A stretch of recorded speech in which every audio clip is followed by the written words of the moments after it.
Halo anak-anak, sebelum kita melanjutkan pelajaran tentang sakramen baptis, perkenalkan nama Bapak Brian Waluyan. Mari kita memulai kegiatan pembelajaran ini dengan bernyanyi dan berdoa. Kita bernyanyi bersama-sama, Tuhan Yesus, aku berjanji.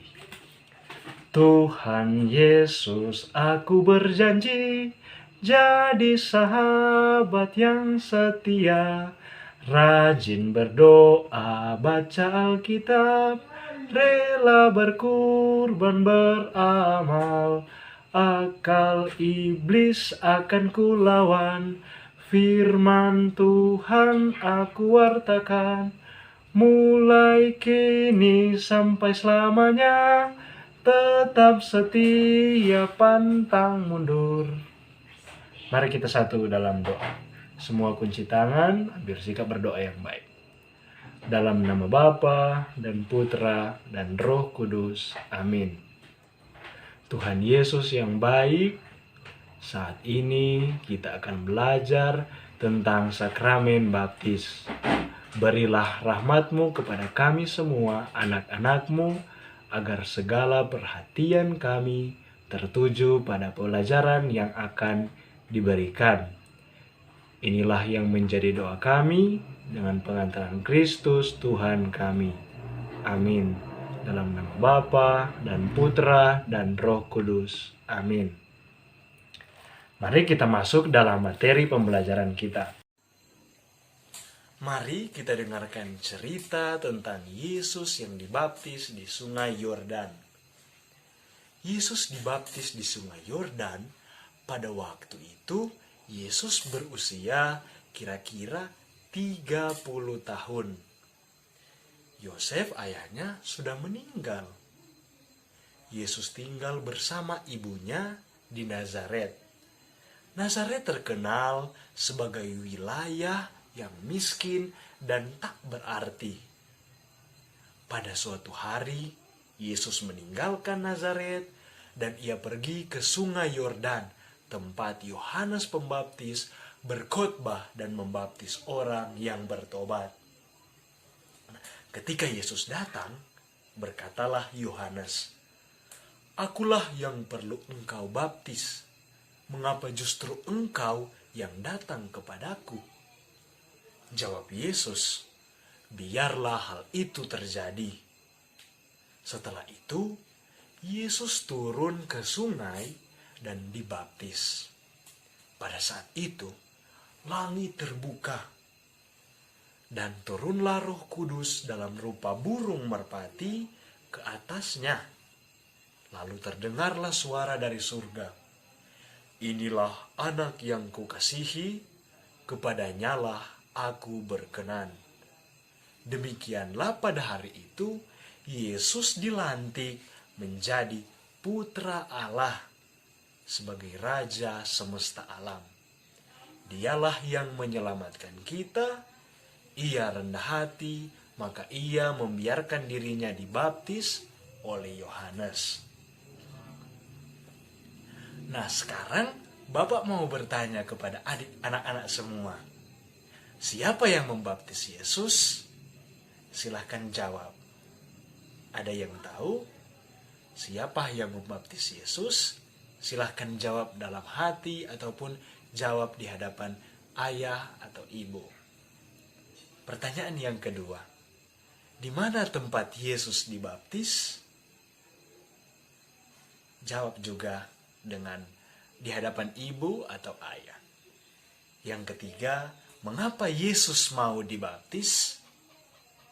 Dan pertanyaan yang terakhir dari Pak Guru, ada apa yang terjadi waktu Yesus dibaptis?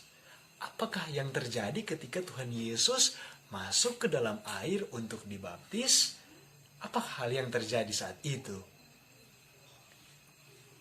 Pada upacara pembaptisan, seorang imam atau anak-anak lebih kenal pastor yang menuangkan air di dahi orang yang dibaptis sambil berkata, "Aku mempermandikan atau aku membaptis engkau dalam nama Bapa, Putra, dan Roh Kudus."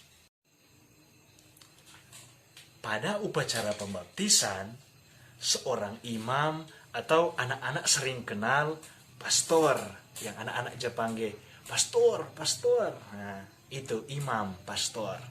Nah, imam akan menuangkan atau pastor akan menuangkan air di dahi seorang anak atau orang dewasa yang ingin dibaptis sambil berkata. Jadi pastor itu sambil menuangkan air, pastor itu berkata, "Aku mempermandikan atau aku membaptis engkau dalam nama Bapa dan Putra dan Roh Kudus." Jadi sementara pastor setuang tuh air di dahi seorang anak, pastor itu berkata, "Aku mempermandikan engkau dalam nama Bapa, Putra dan Roh Kudus." Nah, dengan penuangan air itu, orang-orang atau anak-anak yang dibaptis menjadi bersih dari dosa-dosa asal. Orang yang dibaptis atau anak yang dibaptis itu dilahirkan kembali dalam hidup yang baru sebagai anak-anak Allah dan meninggalkan kehidupan yang lama yang berdosa. Nah, sekarang Pak Guru mau tanya, anak-anak tahu berapa sakramen dalam gereja Katolik? Pasti anak-anak menjawab ada 7. Ada 7 sakramen dalam gereja. Yang pertama, ayo jawab, ada yang tahu? Silakan jawab di hadapan mama atau papa. Sakramen apa? Sakramen baptis, sakramen ekaristi, sakramen krisma, sakramen tobat, sakramen imamat, sakramen pengurapan orang sakit, dan yang terakhir sakramen perkawinan. Tidak apa-apa jawab, tidak berurut tetapi benar, tidak berurut tetapi tepat. Nah, sekarang dalam konteks sakramen baptis, kira-kira adik-adik tahu apa itu sakramen baptis?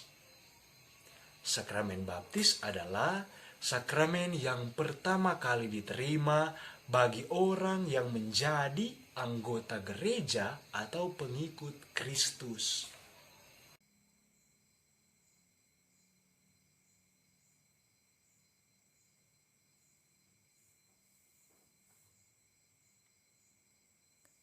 Air baptis membersihkan orang dari dosa-dosanya.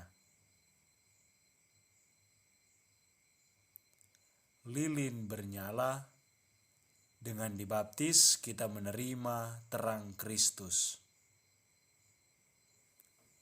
Kain putih sebagai lambang hidup baru yang suci. Minyak krisma merupakan lambang Roh Kudus. Anak-anak terkasih, rahmat yang kita terima atau rahmat yang anak-anak semua terima ketika anak-anak semua menerima sakramen baptis ada 3. Yang pertama, anak-anak dibersihkan dan disucikan dalam Allah.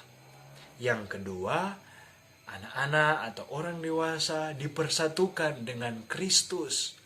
Yang ketiga, anak-anak atau orang dewasa dipersatukan dengan gereja, menjadi anggota gereja. Jadi 3 hal ini yang nantinya akan anak-anak terima ketika dibaptis. Nah, setelah dibaptis, anak-anak mempunyai tugas. Jadi adik-adik semua yang baptis ada tugas.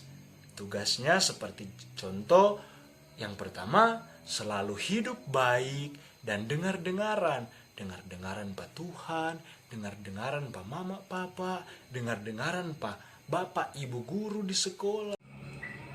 Mari kita simak video tentang pembaptisan. Sebastian Makin Pagi akan membaptis kau dalam nama Bapa dan Putra dan Roh Kudus. Marlo Ella Limek akan membaptis kau dalam nama Bapa, Putra dan Roh Kudus. Trinita Clever Nauminia akan membaptis kau dalam nama Bapa dan Putra dan Roh Kudus.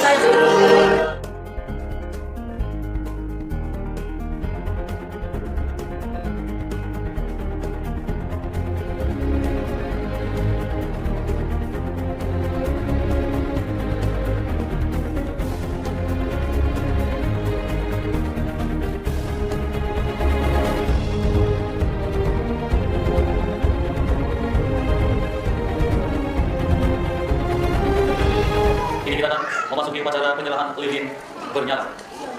Agar kiranya melalui diri ini, cahaya Kristus senantiasa meresap dan bersatu dalam diri anak-anak ini. Ialah cahaya Kristus yang telah bangkit dengan mulia.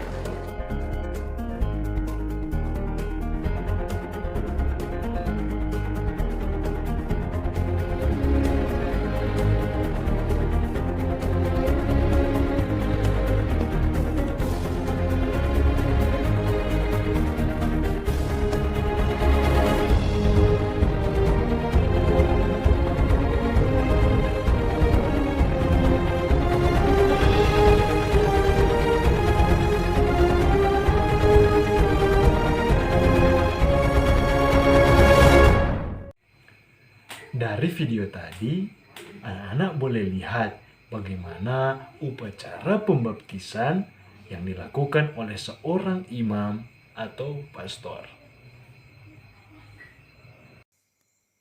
Sekarang, jawablah keempat soal ini dan jawabannya dikirim kepada Pak Guru.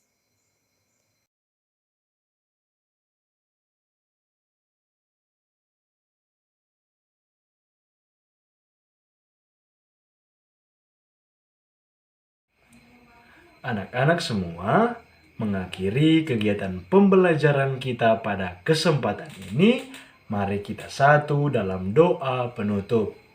Kita ambil sikap berdoa yang baik. Dalam nama Bapa dan Putra dan Roh Kudus. Amin. Tuhan Yesus yang baik, terima kasih karena Engkau telah menyertai kami semua dalam kegiatan pembelajaran ini.